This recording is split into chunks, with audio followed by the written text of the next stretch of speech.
दोस्तों ये बात है 1972 की, जब एक जहाज 45 मुसाफिरों को लेकर आसमान में प्रवास कर रहा था।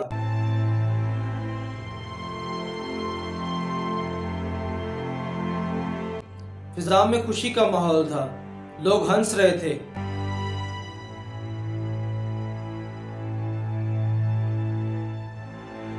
किसी को अंदाजा भी नहीं था कि चंद ही लम्हों बाद उनकी जिंदगी हमेशा के लिए बदलने वाली है।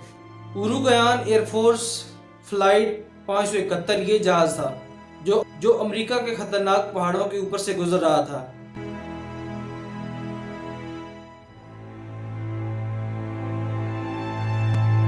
मौसम आहिस्ता आहिस्ता खराब होना शुरू हो गया। आसमान पर स्याह बादल छा गए और जहाज शदीद अचकोले खाने लगा।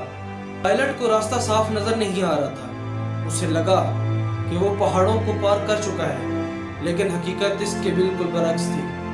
अचानक पायलट के सामने बर्फ से ढके हुए बहुत बड़े बड़े पहाड़ जाहिर हो गए। वो जहाज को ऊपर ले जाने की भरपूर कोशिश करता है, लेकिन अब बहुत देर हो चुकी थी। चंद ही लम्हों बाद जहाज खौफनाक आवाज के साथ पहाड़ से टकरा गया।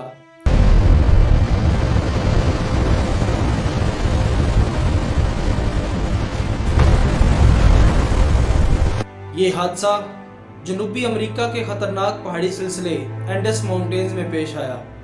टक्कर इतनी शदीद थी कि जहाज का पिछला हिस्सा अलग हो गया। कई मुसाफिर मौका पर ही हलाक हो गए और बाकी लोग बर्फ के दरमियान जख्मी हालत में फंस गए।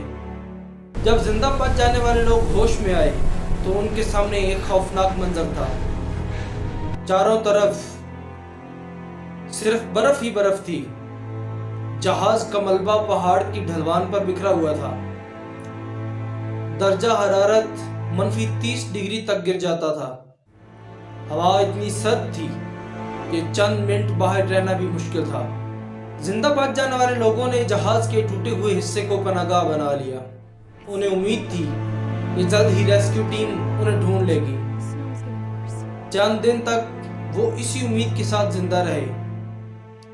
उनके पास थोड़ा सा खाना और चॉकलेट्स मौजूद थी, जिनको खाकर वो उनसे गुजारा कर रहे थे। लेकिन चंद दिन बाद आखिर वो खाना भी खत्म हो गया। एक दिन उन्होंने एक छोटे रेडियो पर खबर सुनी। इस खबर ने उनके दिल तोड़ दिए। दुनिया ने उन्हें मुर्दा समझकर सर्च ऑपरेशन बंद कर दिया था।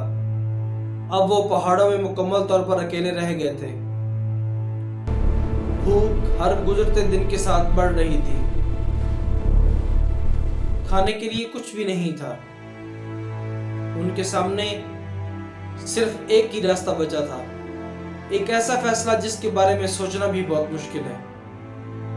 जिंदा रहने के लिए उन्होंने उन लोगों के जिस्मों को खाना शुरू कर दिया जो हादसे में हलाक हो चुके थे। यह फैसला उनके लिए इंतहाई तकलीफदेह था, लेकिन यही उनकी जिंदगी बचाने का वो वाहिद रास्ता था। जैसे ही वो इस नई हकीकत के साथ जीने की कोशिश कर रहे थे, एक और मुसीबत आ गई। एक रात अचानक एक जबरदस्त बर्फानी तोदा आया। बर्फ का एक बहुत बड़ा तूफान जहाज के मलबे पर आ गिरा।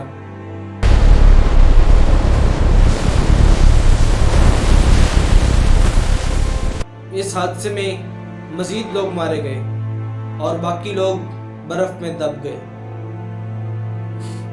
कई घंटों की कोशिशों के बाद वो दोबारा बाहर निकलने में कामयाब हुए, लेकिन अब उनकी उम्मीदें तकरीबन खत्म हो चुकी थी। 72 दिन गुजर चुके थे। अगर वो मजीद इंतजार करते तो शायद कोई भी जिंदा ना बचता। आखिरकार दो नौजवानों ने खतरनाक फैसला किया। उन्होंने तय किया कि वो पहाड़ों को पार करके मदद तलाश करेंगे। उनमें से एक था नैंडो पेराडो और दूसरा था रोबर्टो कैनेसा। उन्होंने कई दिनों तक बर्फानी पहाड़ों में सफर किया। सर्दी, थकन और भूख के बावजूद वो चलते रहे। हर कदम पर मौत का खतरा था, लेकिन वो हिम्मत नहीं हारे। आखिरकार तकरीबन 10 दिन की मुसलसल पैदल चलने के बाद उन्हें एक चरवाहा नजर आया। उन्होंने दूर से उसे आवाज दी और अपनी कहानी बताई।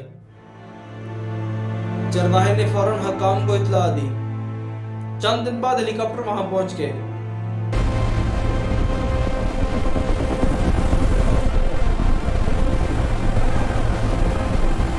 और पहाड़ों में फंसे बाकी जिंदा बच जाने वाले लोगों को बचा लिया गया।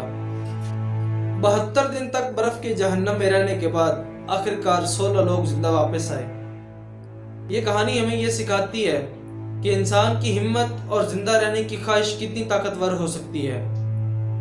जब उम्मीद खत्म होती नजर आती है, तब भी अगर इंसान हिम्मत ना हारे तो नामुमकिन भी मुमकिन हो जाता है।